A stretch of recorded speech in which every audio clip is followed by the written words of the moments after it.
All right, I'm filming outside because why not? Decided to, come out here, get some fresh air or whatever, and just touch the grass. Just, yeah, so why not? So earlier today, like just before recording this, I finished the book, The Way of the Superior Man by David Data. This book right here, I have mentioned it multiple times on the channel these past couple of videos, and I've been reading it very consistently for the past month or so, and I've been able to finish it. Now, I've had this book for months. But I never came around to it. I never finished it.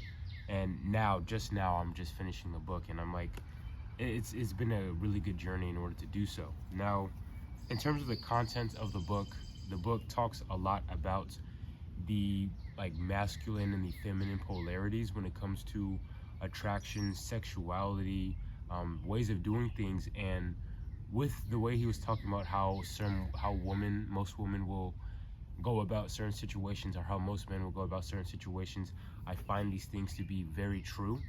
When I observe myself and I observe women that I know, whether that be my girlfriend, sister, mother, aunties, right, and then men that I know such as myself, friends of mine, my father, I tend to observe all these things being like, okay, yeah, this does seem like the more masculine way of doing things, because I in general feel more inclined to make certain decisions. And how with women it will be something completely different, right? And that's why I kind of believe that for men and women to get along, we have to truly embrace our different forms of energy, which is like the masculine and feminine energy. And we can't try and be like the other. At least they can't exist in two, in the same space. Like if you're going to be a man who's married, to a woman, in order for that relationship to last, there has to be a feminine presence and there has to be a masculine presence. Whether you're taking on the feminine presence as a man and she's taking on the masculine, or vice versa, right? And one thing you also mentioned was how when it comes to polarity, we can become depolarized, right? So spending a lot of time, we will rub off on our partners, and we can rub off in very bad ways, right? We can become, at least when it comes to men, we can become very complacent. We can forget our own purpose. We can just sit around and do nothing and laze about and only care about whatever work. We're not working towards our deeper purpose in life, which is something that he mentioned a lot. Having access to your core and having access to your deeper purpose and being conscious of everything you do, and is everything you're doing going towards your deeper purpose, right? You might want to have a family, you might want to raise kids and have a wife and a nice house, but is there anything else that you're able to contribute to society and to the world around you with, other than your own children, right? Or your own relationship? And women can feel this. Women know when you're slacking off, when you're just being a slouch, when you're just sitting around doing nothing. They know exactly what's going on. They know, okay, my man isn't really in tune with himself, right? Whether they realize it or not. And he was comparing women and the world, right? So the world basically being the mother of all humankind and life on this earth, right? And then women being the mother of the next generation of children are very similar. So many aspects of life will challenge us and make us rise to the occasion, and depending on how we respond will depend on how in tune we are with our masculine energy and our purpose in life. And women tend to test men a lot, and a lot of these things, whether they realize they're doing it or not, it's almost as if they're doing these things in a way in order for there to be great men, right? And if she's a great woman, she will test you very frequently and very often to see how great of a man you can become. And this goes further into the aspect of me. This is how I think about relationships, right? If you and your partner are not growing and improving within that relationship, then there should be no relationship, right? I've had relationships in the past where I was completely stagnant the entire time. I didn't grow or develop as a person whatsoever, and I was just kind of like sitting around lounging about, but I was able to have access to basically sexual pleasures whilst not putting in any actual genuine work or whatever the case may be. But now with the relationship I am in, I just feel so much more fulfilled. I feel like I've been able to become a completely different person almost with the woman I'm with now, because we're such able to push each other in our own direction, so much so that we can be satisfied with each other and that we can always keep growing and improving. And I feel like that's how every relationship should be, even with friends, right? David Data mentions in the book, when having male friends or a masculine presence, you and those people should be challenging yourselves, right? You should be challenging yourselves. You should be setting up types of challenges to where there's a risk and then there's a reward. Like, let's say you're gonna challenge your friend to maybe reach a business goal, right? Or your friend is going to promise to reach a business goal by the end of the year, and if he doesn't, he owes you and your friends $1,000 or something like that, right? You can't have challenge without consequences. Otherwise, you're just saying stuff. You're just blowing hot air out of your mouth. You're not taking any type of accountability. And when you have a strong, tight-knit friend group that doesn't take any bullshit, you're going to have no choice but to rise to whatever occasion and to actually grow as a person. Or you could just get out of that friend group, and then you're going to see them come all the way up here while you stay over here, or you might even go lower. And then he also talks about the presence of a father, right?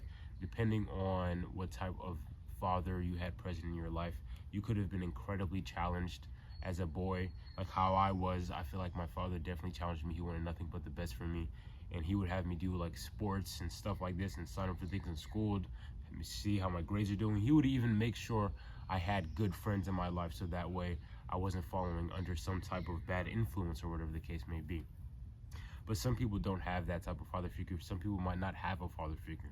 So the goal, or at least what you should do as a man, right, who doesn't have a proper like masculine role model, you should go and find those role models. Not in rappers, not in ball players, not in these people who are within the materialistic world, right?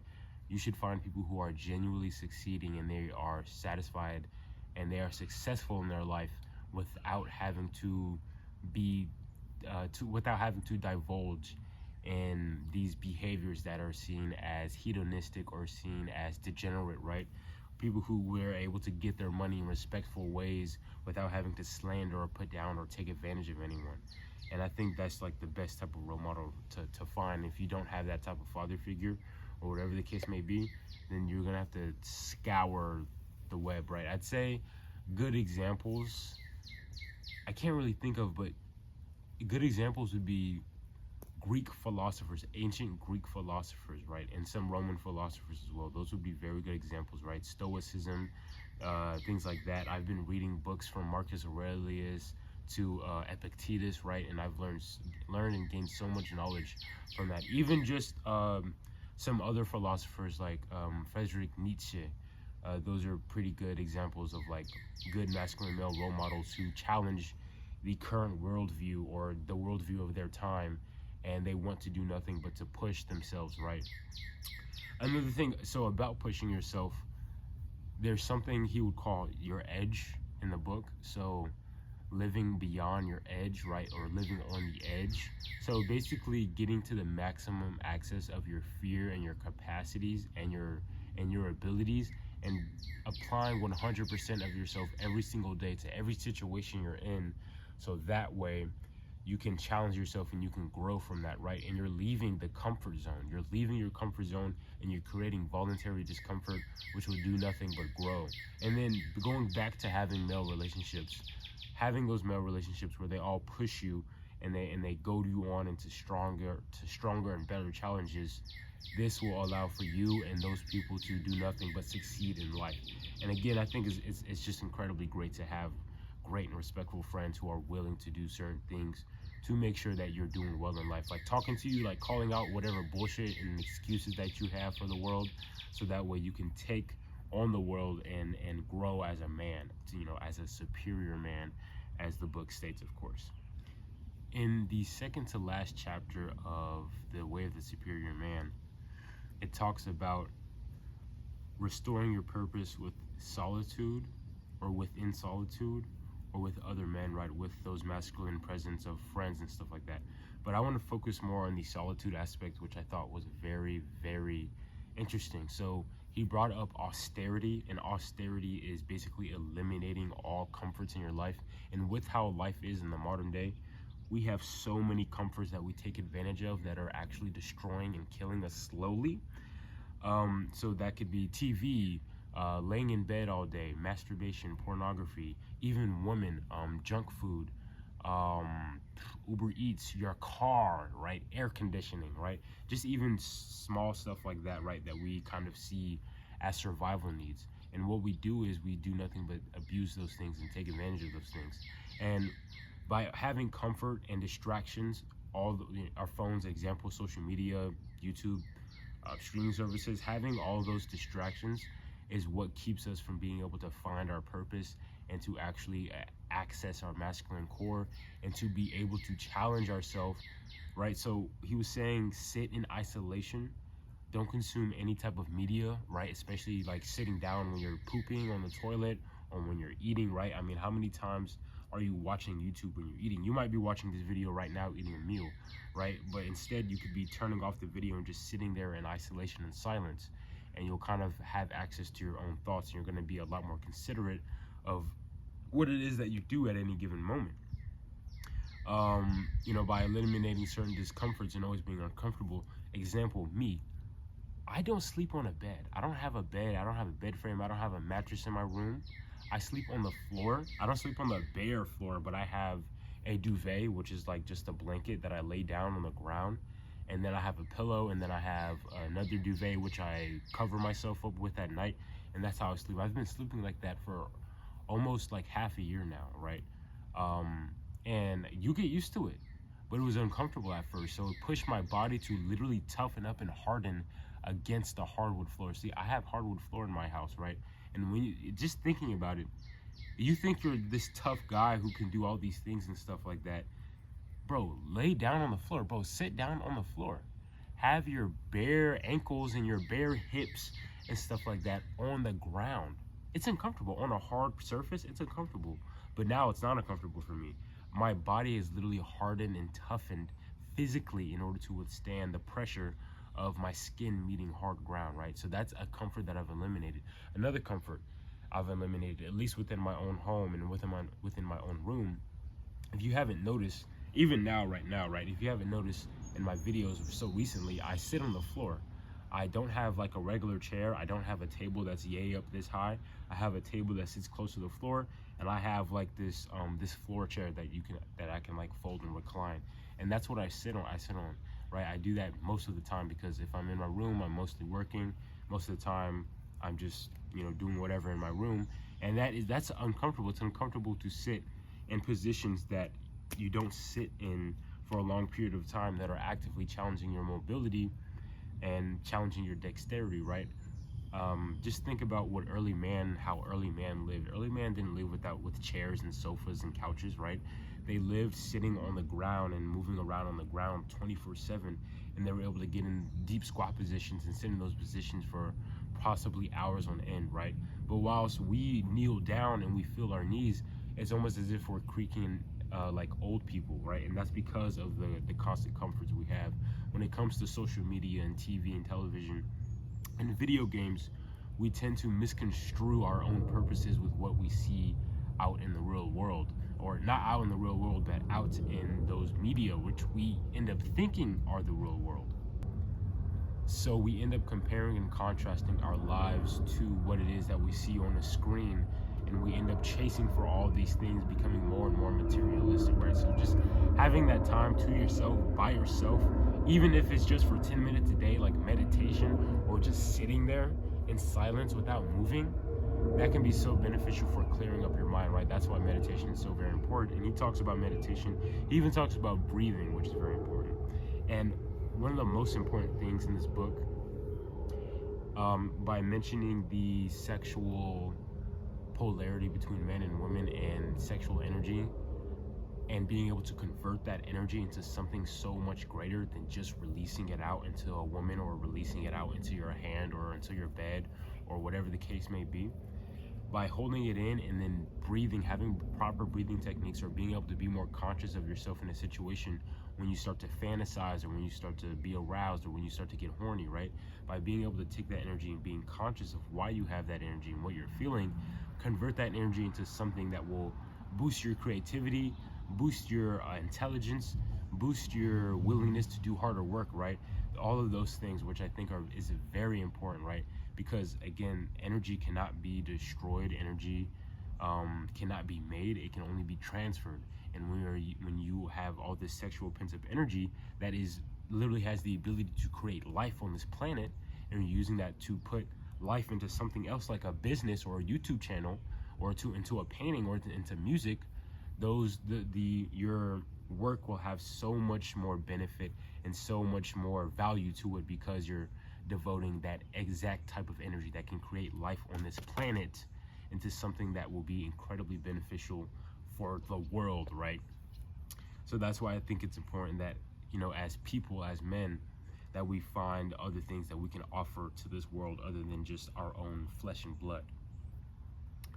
A lot of the book does talk about just sexuality, like as a man, and being intimate with your woman, and how that can kind of translate to the real world, right? If you are taking up the challenges that your woman brings to you, whether she realizes it or not, you are also kind of being challenged by the world at the same time. And depending on how you respond, you can get those bad results. If you respond badly, you can get bad results from the world and your woman, or if you respond good, you can get good results from your woman and the world, right? And just kind of like, man, I'm sweating so much, man. Oh my gosh, I'm so sorry.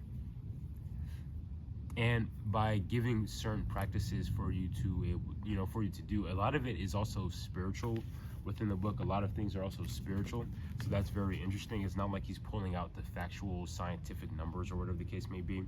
A lot of it does have to do with spirituality, and then spiritual freedom, and just being conscious, right? A lot of the past couple of videos when it comes to that I've been putting out when it comes to sexual transmutation and consciousness, those videos have been inspired by some of the contents I've read in this book, and some other things that I've also read in other books or from other media that I've come across.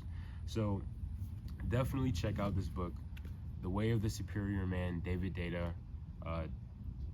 It's an award-winning book. It's an international bestseller.